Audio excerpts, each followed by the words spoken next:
This is the sound of Universal Broadcasting Network at UPNradio.com. One of them wanted to be the security guy. He claimed he was a security guy.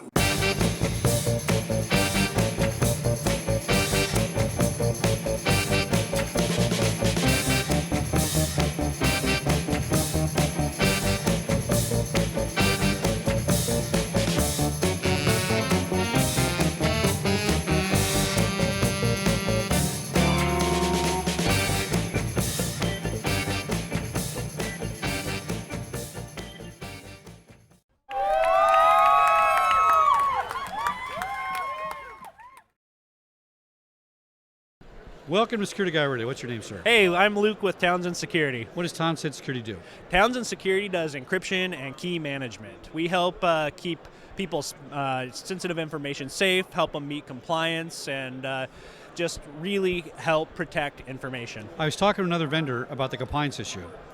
And back in the day when I was at the studios, we did our own thing because we could afford it, right? Yeah. That's gone now, isn't it? It's all outsourced because you can do it better than an internal company, right? Well, people bring in our solutions to provide the encryption keys when they're doing their encryption. A common thing that people do poorly when they think they're encrypting data is they're basically putting that encryption key, storing it next to that encrypted data, which is essentially like leaving the keys to your house underneath your welcome mat. I wasn't aware of that. So let's talk about that. So, in other words, they're putting it on the same server in the same directory folder or something like that? Yeah. It's kind of wacky. It's just a very poor practice. Yeah. So what we do is we provide a way for people to take that encryption key, remove it from that environment, and manage it according to security best practices. Now, back in the day, the cloud was called hierarchy storage management. It was a big room with a bunch of terminals, and your computer was dumb. Nothing got saved on there. Now, the cloud is that, kind of, right? But now it's at your terminal. I worry about the cloud. A lot of people do. I mean, but we're not going away from it. No. It's not it's going here away. to stay. It's here to stay. And one of my vendors over here was telling me about the response time problem. I assume that if I have an attack, and let's say a good encryption, but now I want to respond to this guy, I could have a lag time of days before I know there's an intrusion, before I know there's an attack, right? So that's why the encryption is so important, because at least if you can keep that data protected for 10 days while you find this guy, I mean, that's the whole point. Yeah, encryption is really an important component of a defense-in-depth approach to data security. I think if any vendor here was to say that they are the magic bullet, that's not going to be true. Right. But without encryption, there is no magic bullet. Yeah. You got to have it. Yeah. I think encryption is an important component. Absolutely. Right. So, denial of service attacks, and I'm dumbing this down, right? Yeah. For my nieces and nephews, okay? Where I send out 1 billion emails to shut down your server, that kind of thing, or attack. Used to be not encrypted, but as the network started encrypting, they started encrypting. Let's talk about that in layman's terms. Why that's significant? Why that's more difficult to fix or challenge if the attack's coming? You have to decrypt the attack first, or how do you do it? Sorry, I'm having a hard time hearing here. If I'm attacking your network with an encrypted attack, how do you handle that? How do I stop it if it's encrypted, right? That's a good question. I don't know if I actually have that answer. Okay, I mean it's just they can hide better that way. I would assume, right? If they're encrypting their attack. I would think so. Yeah. Now I'm looking at your sign over here. Can I mention your clients? Yes, please. All right. So I got Scottrade, Costco, EMI, Atlas, Royal Bank, Harley Davidson. These are all Fortune 50 brands you guys got working here. I don't see Target on there. Maybe they should be on there. Little inside joke. Yeah. Right. So clearly Costco's a big operation. Staples, Yeah. American Express. I mean, they've been in this business a long time, cyber stuff, right? Yep. Why do they come to a company like you instead of trying to do it themselves? What's the advantages, disadvantages? Well, it's really important that people realize that, cryptography and things like that not something they should do themselves. Okay. Townsend Security has been through NIST validation and FIPS validations, and something like 50% of the crypto that goes to NIST to get validated gets turned around because it's not done correctly. 50%? Something that, yeah, Wow. it's a very high number. So it's really important to use these sort of solutions that show that you're lining up with industry best practices. So that's really where we help people out. And our solutions are available in the cloud as an HSM, Cloud HSM, and VMware. And you were talking about the cloud a little bit earlier. And there still is a little resistance for a lot of people. You know, we have customers that will actually take our key manager, deploy it in the cloud as well as their data center. So they're kind of taking a hybrid approach to key management. And I think that's very important. Are they different? Do they use two different keys? Nope, same key. They just Little mirrors. backup or Yep, okay. high availability, production, different locations. Talk about encryption for the average person. What do they think is being encrypted they're not really aware of? What? Sorry, that? What's being encrypted that the average person's not aware of? Oh, you know, it's it really determines. Not email. I mean, I'm not thinking my Yeah. Outlook's encrypted. It should be. Well, you know, an interesting thing. I often think that not enough is being encrypted. That's my guess, right? Yeah. So, personally identifiable information (PII), not just a social security number, not just a credit card. I've did a recent speaking engagement where we had everybody stand up in the room, and there was a room of about 200 people, right? And it was, all right, everyone sit down if you live east of the Mississippi. A bunch of the room sat Right. down. Sit down if you were not born in February. Everybody sat down, or a bunch of people sat down. And sit down if you don't have a dog. And we narrowed this room down to like 2 people. Oh, interesting. So you wouldn't think that kind of information would be considered private or need to be protected. Right. But guess what? If we can narrow that room of 200 down to 2 people, that's going to make it hackers have an incredible advantage when they're trying to social engineer. That's a great way to say it. Yeah. So in investigations, all Yeah. I need to find you is 2 things. Any 2 things. Yeah. I need a name. I need a first name and a last name. I need a first name and a license plate. A first name and your dog's name. Because somewhere you put that down on something. Yep. And if I can't find it in the cyber world, I'm going to go out and knock on doors and find out that your dog's name is this, and therefore you go to this dog park, and I'm going to do some triangulation, figure you probably live within 5 blocks. I'm going to find you, right? And I think people don't understand that, yeah, my social security number, you know what? Who cares about that? Really, the other stuff can be more damaging because it's so open. Yeah. And it's out there. Nobody's thinking about it. Yeah. That's a very good way to think about it. And I don't get why they don't, just as a matter of automation, encrypt all email servers. I don't get it. Outlook's not encrypted. Google may be encrypted. We don't know it. I don't really know. But I think people are moving towards realizing the importance of security and encryption. I mean, you have services like Box.com right now that are allowing people to bring their own keys. You have Amazon bring your own key. Even like you have SQL Server that has EKM, Extensible Key Management.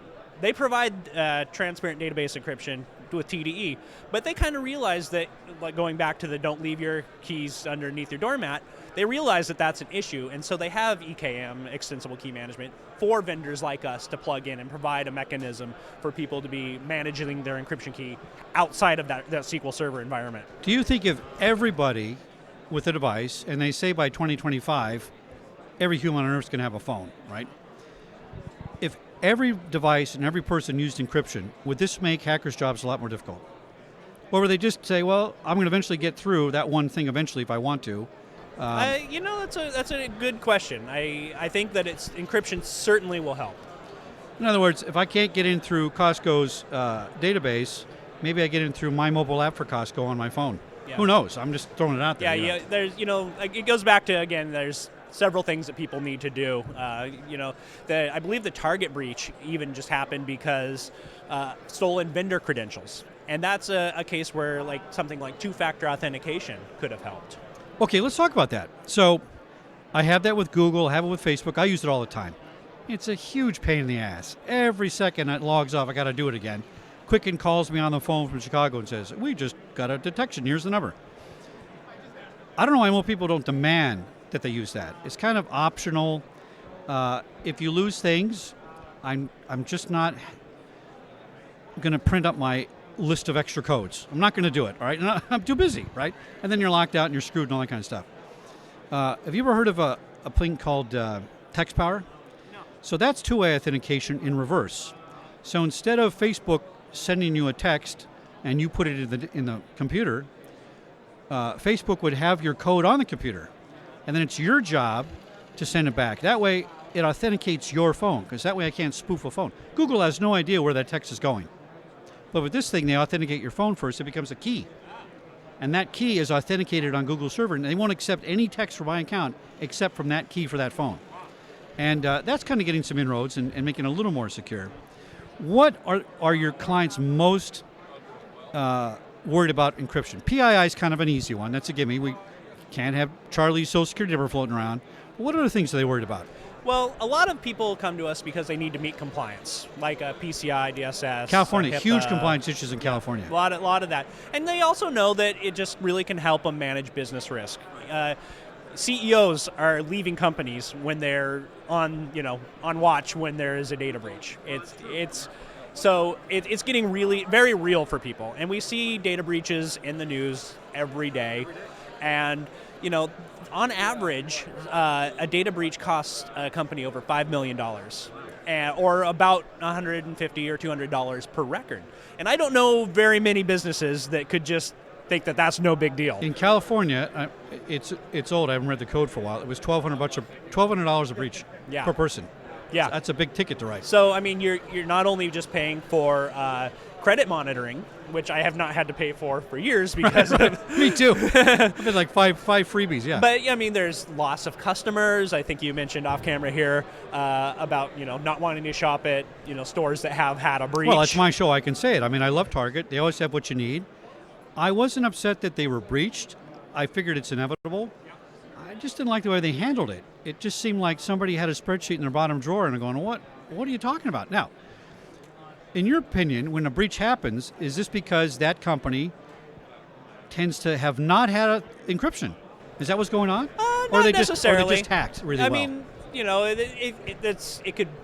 people could get in numerous ways. If you get the right credentials, no matter how much encryption you're having, data's still going to get out. Right. So it really goes back to the defense in depth approach.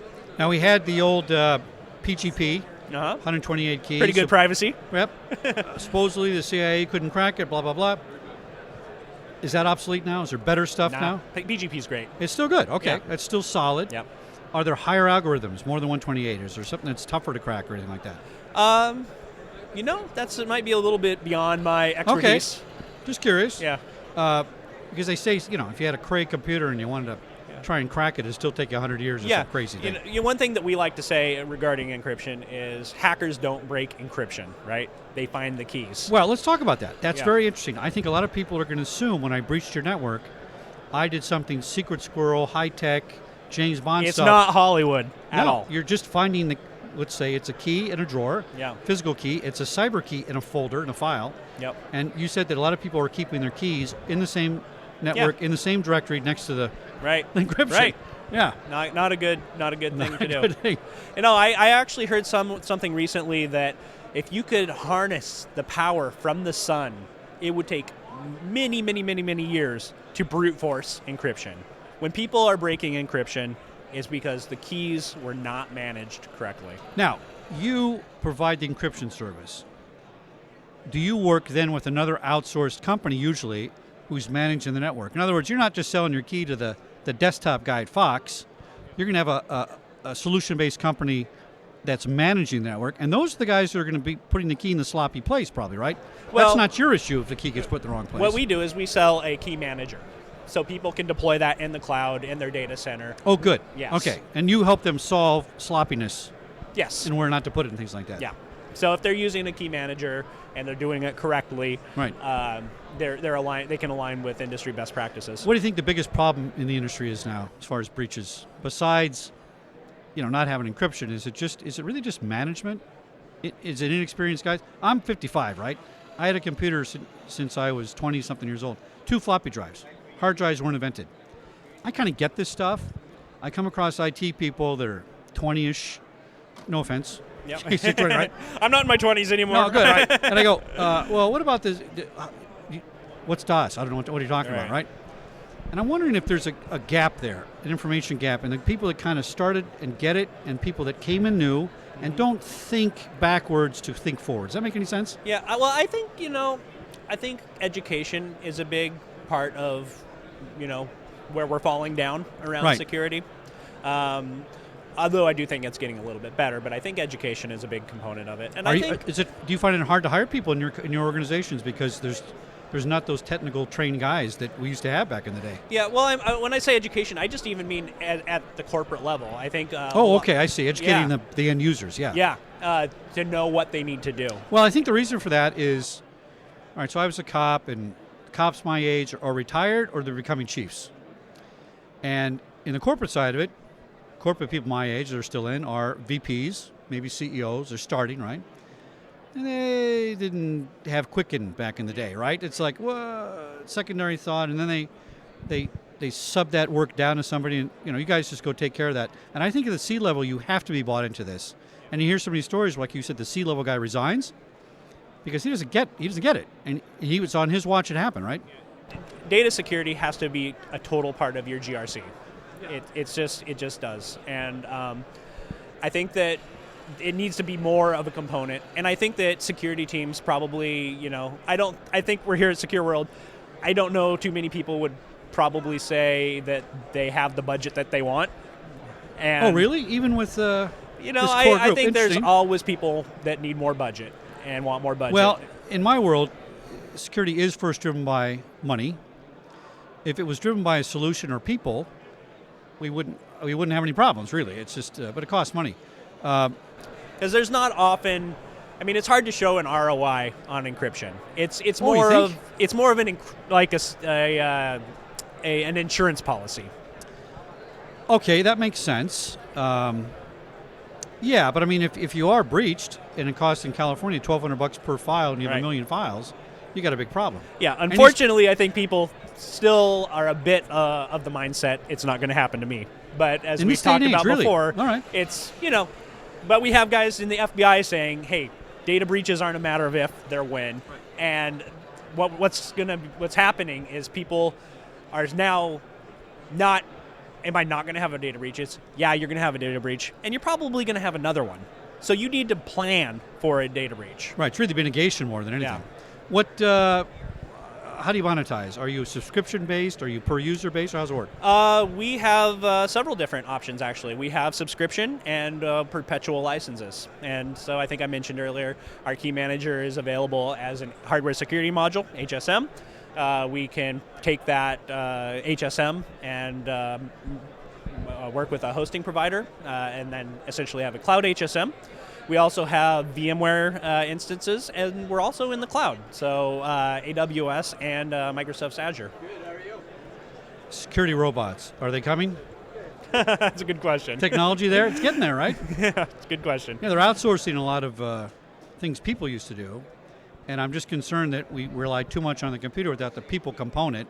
I'm assuming once stuff's encrypted, is there monitoring software inside your suite that lets you know somebody's fiddling with a key or tampering or try to crack something? That's a really important component, I think, of that defense in depth approach. You have to have these SIEM solutions that can give you alerts, and you have to make sure that you're paying attention to these SIEM solutions. You can't just plug it in and walk away. No, we have seen data breaches happen when people are monitoring these logs, but not really monitoring them. Right. And that's you gotta back in the day when it was it Word or Windows? What was it? 4? Not 4. Windows NT. Yeah. And I took a class. I learned how to do all the Windows management stuff. And we had a breach at the studio. And I went to the IT guy and I said, "Let me see your log." "Oh no, we don't have it." "Why?" "Oh, we turned it off."